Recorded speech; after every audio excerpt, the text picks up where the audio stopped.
모세는 자기 동족인 이스라엘 사람들에게 갔습니다. 먼저는 지도자인 장로들을 만났고요. 또 이어서 백성들을 만나서 하나님께서 이스라엘 백성들을 해방시키려고 하는 그 부르심의 말씀을 전했습니다. 당연히 백성들은 기대하는 마음을 갖게 됩니다. 이제 이 지긋지긋한 노예 생활은 이제 끝나겠구나.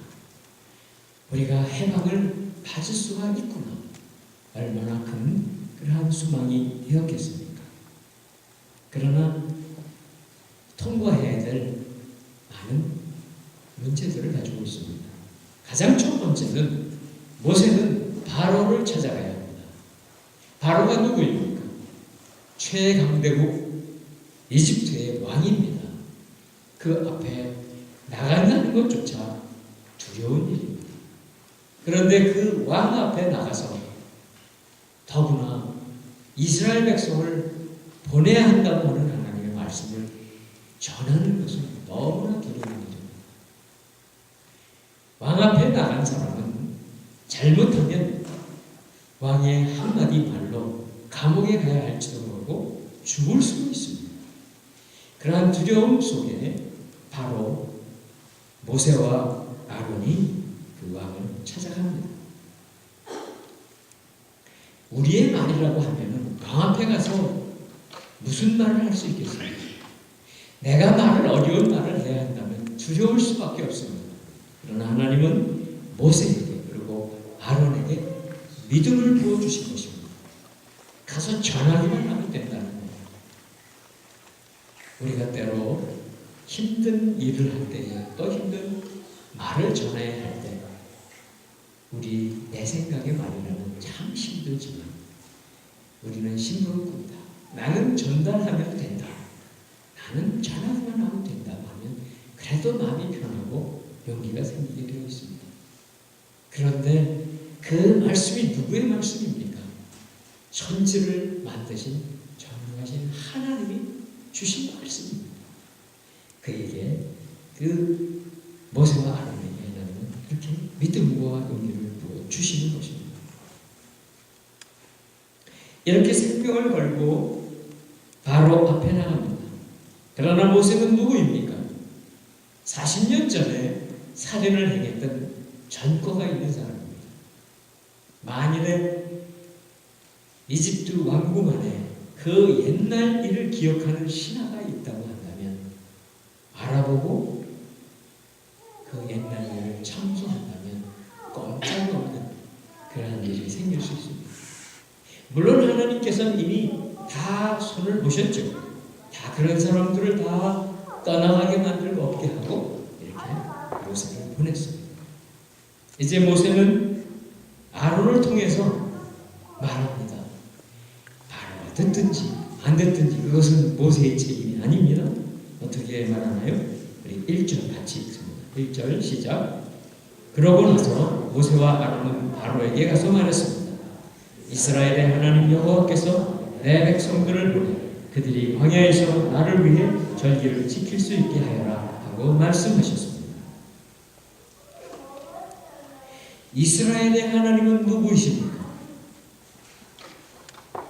이스라엘의 하나님, 그분은 바로 이 시간에 이집트 강대국의 노예로 살고 있는 정말 보잘것없는 이 무리들, 그 무리들을 택하시고 그들을 이제 그렇게 많이 번창하게 하셔서 한 민족이 되게 하시고 나라가 되게 하신 바로 그 하나님이십니다. 시작은 한 가정입니다. 한 사람입니다. 아브라함이라고 하는 한 사람, 아브라함과 사라 그 두 사람을 통해서 그 후손들을 엄청나게 드러나게 하신 하나님. 우리는 때로요, 우리들 가운데 어떤 가정이 우리 부모님도 우리의 조부모님도 신앙생활을 하지 않았는데 바로 내가 우리 가정의 처음입니다 하는 그런 분들을 만나게 됩니다. 제가 신방할 때도 그런 가정들이 있더라고요. 처음 믿는 신앙의 가문, 우리 하나님께서 아브라함을 통해서 한 민족과 나라를 만드신 것 같이 우리의 믿음의 가정의 시작을 통해서 여러분의 가정, 여러분의 가문이 이렇게 놀라운 하나님의 복을 누리는 가정이 되시고 가문이 되시기를 축원합니다. 이 땅에 살아가고 있는 사람은요, 누구든지 자기가 숨기는 힘이 있습니다. 하나님을 믿는 사람이든 그렇지 않은 사람이든 누구나 다 자기가 믿는 힘이 있습니다. 이집트, 바로 이집트에는 수많은 신들이 있었습니다. 오늘날 이 세상에도 마찬가지입니다. 나는 신이 없어, 나는 무신주의자라고 얘기하는 사람도 그도 분명히 믿는 대상이 있습니다. 어떨 때는 자기 자신이죠. 그런데 이스라엘 백성들의 주인이시오 그들이 섬겨야 될 신은 바로 여호와 하나님이십니다. 바로 그 하나님께서 모세를 통해 지금 바로에게 전하는 그 메시지는 어떤 메시지인가? 내 백성을 풀어 보내라는 것입니다. 이것은 하나님의 음성이요 모세를 통해 전해지고 있는 것이지만 바로에게는 선전포고나 마찬가지예요.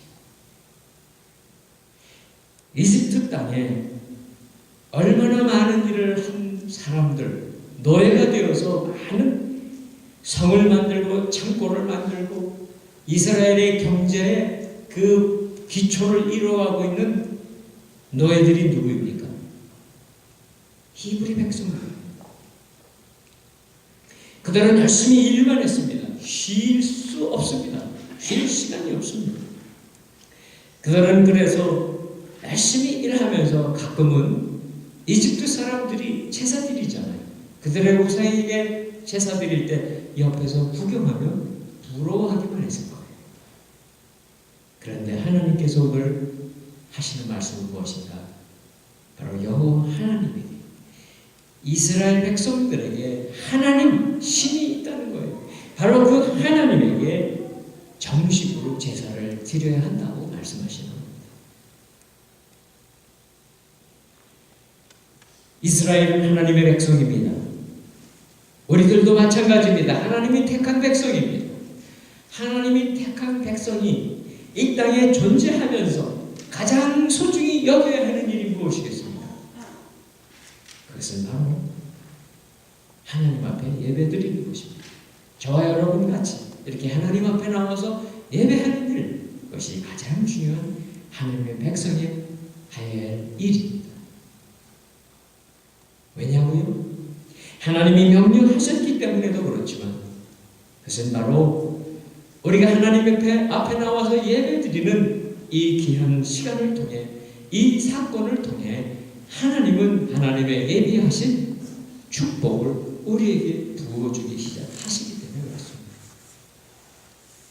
바로 예배는 우리가 이 땅을 살아가며 구하는 행복과 기쁨과 형통함의 바로 통로이기 때문에 그렇습니다. 물론 우리는 이 땅만을 위해 사는 사람들이 아닙니다. 하나님의 영원한 나라를 위해 사는 사람들입니다. 그러나 하나님은 이렇게 우리가 하나님을 모르고 살았던 그러한 시간들을 뒤로하고 불러주시고 하나님의 백성을 삼아주셨고, 오늘도 우리가 하나님의 임재 앞에 나와서 여호와 하나님의 이름을 높여드리고 바로 하나님이 우리의 인생을 통해서 이루어 가실 일들을 기쁨으로 구하며 나가고 있습니다. 그런데 오늘 1절을 보니까 하나님이 예배를 받으실 장소가 좀 특별해요. 그 장소가 어디냐고요? 광야입니다. 광야. 이 세상에 사는 많은 사람들이 자기들의 신을 제사 드리고 예배 드리는 장소는 특별한 곳들입니다. 그래도 성의를 다해서 무엇인가 표시를 해놓습니다. 하다못해 일반적인 땅보다는 높게 쌓아놓고 단을 쌓고 그리고 거기다 표지를 하고 그곳에서 제사를 드립니다. 그런데 왜 광야냐고요? 여호와 하나님은 왜 광야로 하나님의 백성을 부르고 계실까요? 하나님은 어떠한 장소이든지 어떠한 상황이든지 바로 우리의 하나님이 되시고 우리의 예배를 받으실 수 있는 하나님이신 것을 알려주고 계십니다.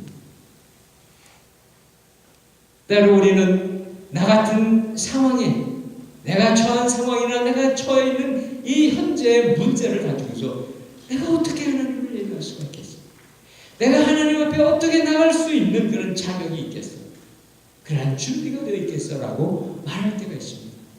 그러나 하나님은 우리의 상황, 우리의 모습, 우리의 자격과 상관없이 우리를 찾아오십니다.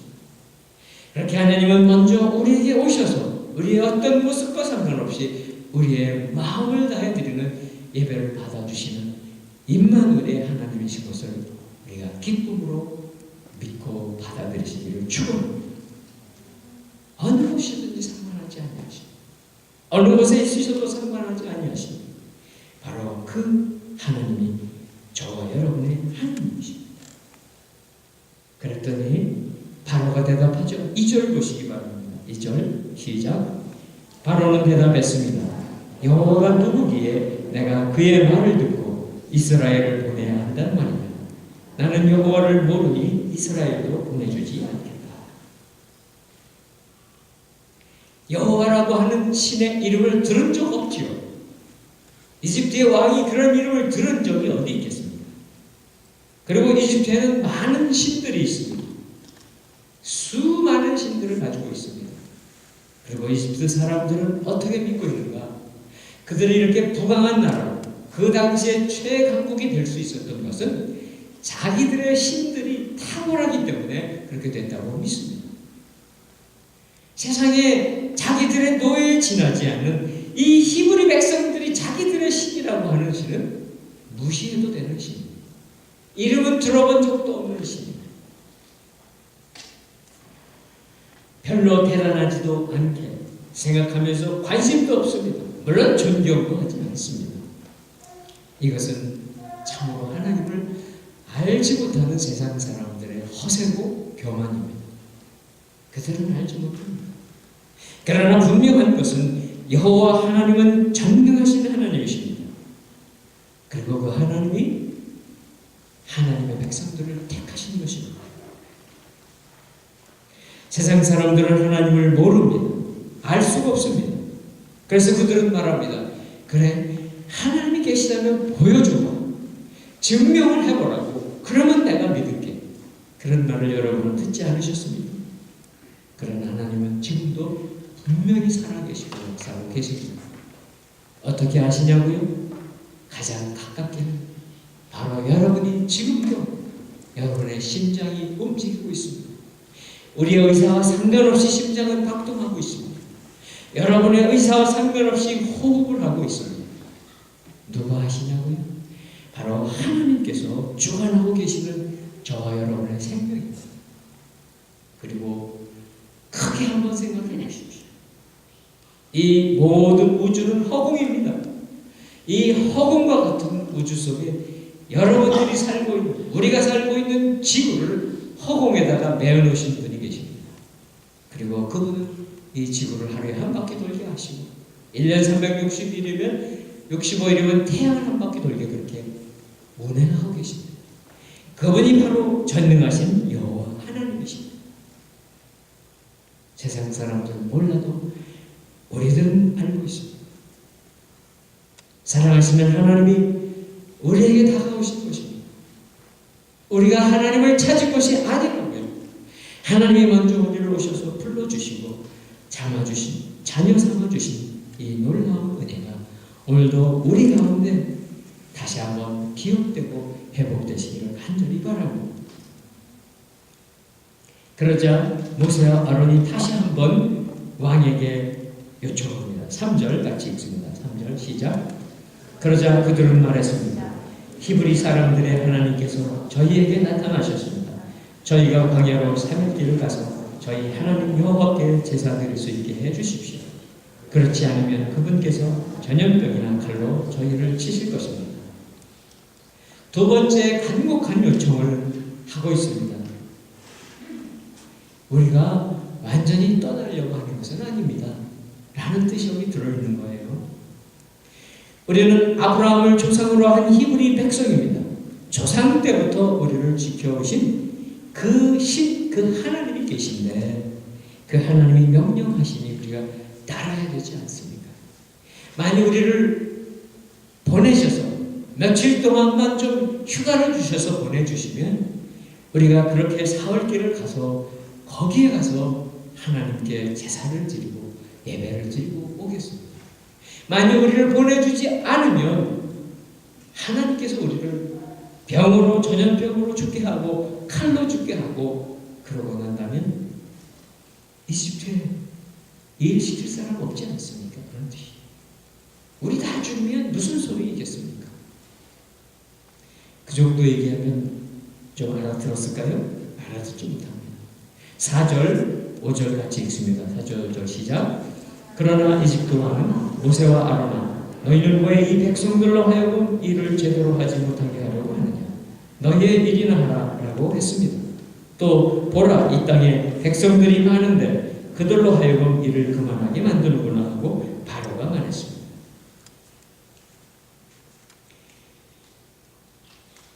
우리말 성경이지만 개역 한글에 보면 이렇게 표현이 되어 있어요. 너희가 어찌하여 백성으로 역사를 쉬게 하느냐? 백성으로 역사를 쉬게 하느냐? 가서 너희의 역사를 하라. 히브리 사람들은 전부 이집트 사람들의 종이라고요. 노예라고요. 그들은 사람이 아니에요. 사람의 존재가 아닙니다. 마치 일시키는 소나 말이나 짐승이나 똑같아요. 일만 열심히 하면 되는 거예요. 쉬기는 무엇을 쉽니까? 그러니 놀겠다고요? 며칠 말미를 달라고요? 이건 통하지 않습니다. 왕인 바로나 또 이집트 사람들의 생각은 무엇인가? 그들은 어떻게 하든지 이 노예들을 많이 부려먹어야 되는 그런 사람들이에요. 마치 오늘날 악덕 기업주가 직원들을 이렇게 부려먹는 일들을 가끔 들을 수 있는데 그런 사람이랑 똑같아요. 바로가 속상한 거예요. 이 모세하고 아론 두 사람이 나타나서 이 땅에 있는 일꾼들을 다 일도 안 하고 게으르게 만들려고 한다고 생각하는 것입니다. 이 일이 있고 난 다음에 어떤 일이 벌어지는가 하면 우리가 읽은 대로 바로는 그날 즉시 명령을 내립니다. 감독자들에게 명령을 내립니다. 더 악하게 부리라는 거예요. 자신의 욕심을 이루기 위해서 수단과 방법을 가리지 않는 그러한 아주 독재적인 그러한 지도자의 모습입니다. 벽돌을 구해야 하지만 많은 건축물을 만들 수가 있습니다. 이집트야 비가 오는 땅도 아니니까요. 거기서 벽돌만 잘 구워서 단단하게 만들면 어디든지 건축물을 낼 수 있는데 그들이 만드는 벽돌을 어떻게 만드는가 하면 나일강의 진흙을 재료로 삼아서 만듭니다. 그런데 그 진흙만 갖고는 단단하게 되지 않기 때문에 짚을 넣습니다. 짚을 버무려 가지고 그것을 굽고 또 말려서 이렇게 만드는 거예요. 그런데 그동안에 짚을 대줬습니다.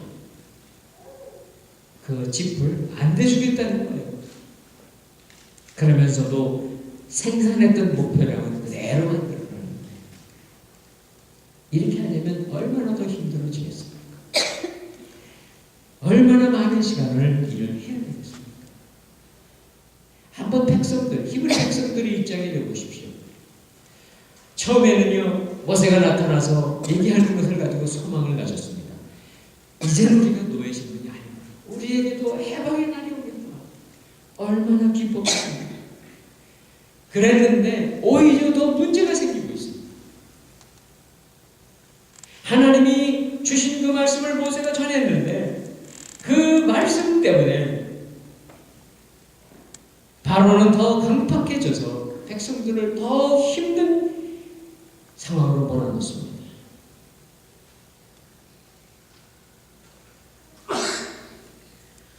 바로가 생각하고 말했던 대로요. 이 백성들이 게을러지고 싶어서 비로소 자기들의 신인 하나님 여호와에게 가서 예배드리겠다고 하는 거예요.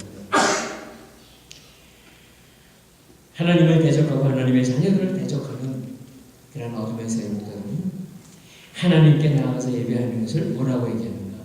그것은 게으름뱅이들이나 하는 일이라고 말합니다. 일하기 싫으니까 가서 하는 거라고 말합니다. 우리 자녀들, 특히 아들들이 군대에 가서 군대 생활을 하면은 주일날 되면은 이제 가서 예배 드리려고 그러면 반드시 선배들한테, 고참들한테 야단을 맞는데 그런 게 있습니다. 너 오늘 일하기 싫어서 교회 가겠다고 그러지. 물론 일하기 싫기도 하죠. 좀 쉬었는데. 그렇게 구박을 받고 또 예배 드리러 가는 그런 우리 아들들이 있습니다. 하나님을 모르는 사람들에게는 다 그런 거예요. 게을러서 일하기 싫으니까 간다고 생각합니다. 오늘 이 말씀이 어떻게 진행되고 있나요? 바로의 명령을 들은 사람들은 어떻게 말합니까? 10절, 11절 우리 같이 한번 읽습니다. 10절, 11절 시작. 감독관들과 반장들은 나가서 백성들에게 말했습니다. 바로께서 말씀하시기를 내가 너희에게 짚을 주지 않겠으니 너희는 짚을 찾을 만한 데로 가서 스스로 주워오라. 그러나 너희 일은 조금도 줄여줄 수 없다 라고 하십니다. 이 지시와 이 엄청난 이러한 명령을 받은 것은 바로 이집트 감독자들이고 이스라엘 사람들의 반장들입니다. 참 잔인한 왕입니다. 부하들, 감독들과 그들의 채찍을 가지고서 노예들에게 가서 채찍질을 하면서 목표량을 채우라는 거예요. 꼭 필요한 재료는 주지도 않고 해내라는 거예요. 사실 노예로서 살아가는 그들의 삶이 얼마나 힘들었겠습니까? 그들은 하루 종일 벽돌 몇 장 만들어 놓고 그리고 주는 그 얼마 되지 않은 음식을 먹으면서 하루하루 살아갔던 노예들이에요. 그런데 그들에게 이제는 먹는 것도 아니 일하는 것도 아닌 바로 지푸라기 대신에 풀뿌리를 아니면 덤불을 찾아서 돌아다니는 시간을 또 내라고 합니다. 그러니 그동안에 일했던 시간에 두 곡절을 해야 될 거예요. 아니 더 해야 될지도 몰라요. 결국 히브리 노예들은 전역을 돌아다닌다고 오늘 성경에 말씀이 나옵니다. 이집트 전역을 돌아다니면서 이집트 사람들은 편히 지내는데 어찌 보면 이집트에 사는 거지만도 못한 그런 삶을 살아가는 노예들입니다. 처음에 소망을 가졌을 때 해방시켜준다고 했는데 이제는 더 큰 고난이 빠졌어요. 원망이 안 생길까요? 고난의 이 행군을 계속해야 되는데 신음소리가 들릴 수밖에 없습니다. 아니 도대체 우리가 더 그냥 가뜩이나 하지 더 지긋지긋한 이 노예살이를 더 힘들게만 해야 되는가 하며 원망하고 있습니다. 오늘 말씀을 마무리하고 싶습니다. 14절 같이 읽고 마무리하도록 하겠습니다. 14절 시작. 바로의 감독관들은 자기들이 세운 이스라엘 관장들에게 너희는 어떻게 어제와 오늘도 전과 같은 생산량을 채우지 못했느냐며 때리고 윽박질렀습니다. 당연하겠죠. 사방을 돌아다녀봐야 지푸라기를 어떻게 구하겠습니까? 여기저기서 그저 덤불이나 뭐 풀이나 돌이나 이런 걸 모아와야 됩니다. 그래야 벽돌 속에 집어넣고 단단하게 만들지 않겠습니까? 당연히 수량이 줄어들 수밖에 없는데 왜 부족하냐는 거예요. 왜 조금밖에 못했냐고 욕하고 채찍질합니다. 백성들이 할 수 있는 일이 뭐가 있겠습니까? 한편으로는 원망이고 한편으로는 간절한 부르짖음이고 신음입니다. 하나님 우리를 이 악한 무리에게서 건져 주시옵소서 라고 기도할 수밖에 없습니다. 여기 보면은 이스라엘 반장들도 있습니다. 그들은 대표가 돼서 또 매를 맞습니다. 백성들을 대신해서 목표를 못했다고. 노예살이를 면할 수도 있다는 기대감, 아니 그거보다 더 큰 고통을 당하며 당황해서 어떻게 해야 할지 모르는 힘을 백성들입니다. 말씀드렸던 대로 해방의 꿈이나 꾸지나 말고 실망합니다. 좌절합니다. 그런데요, 하나님은 때로 참 예상하지 않는 그러한 방법을 통해서 우리에게 다가오십니다. 하나님은 분명히 다가오십니다. 우리에게 다가오시는데 그 전에 어떤 일이 일어나는가 보면은 그때의 백성들에게 또 우리들에게 때로는 상상하지 않은 어려운 길로 인도하시는 일이 있다는 거예요. 이 지역에 보면은 제가 와서 살아보니까 아침에 안개가 참 많이 끼더라고요. 뭐 매일 끼진 않지만 자주 끼요. 안개가 많이 낀 날은 어떤 날이죠? 그날 해가 뜨기 시작하면 반드시 청명한 날이 됩니다. 우리는 알잖아요. 그렇죠? 안개가 자욱해서 차가 가기도 어렵고 불편한 일이 있지만 오늘 날씨 좋을 거예요. 이와 마찬가지인 거죠. 하나님께서 우리에게 다가오시고 놀라운 하나님의 역사를 이루기 전에 바로 그때에 어려운 일이 우리 앞에 닥치도록 상황이 전개된다고 하는 것입니다. 물론 하나님이 그렇게 하시는 것은 아닙니다. 어찌 보면 하나님을 대적하고 하나님의 자녀들을 대적하는 어둠의 세력들이 미리 알고 우리에게 와서 그런 어려운 일들을 우리에게 당하게 하는 것입니다. 정말 밤이 깊고 또 깊어서 이제 이 밤이 끝나지 않으면 어떻게 하나? 아침이 반드시 옵니다. 우리 전능하신 하나님, 우리의 아버지 되시는 하나님, 그분은 반드시 오십니다.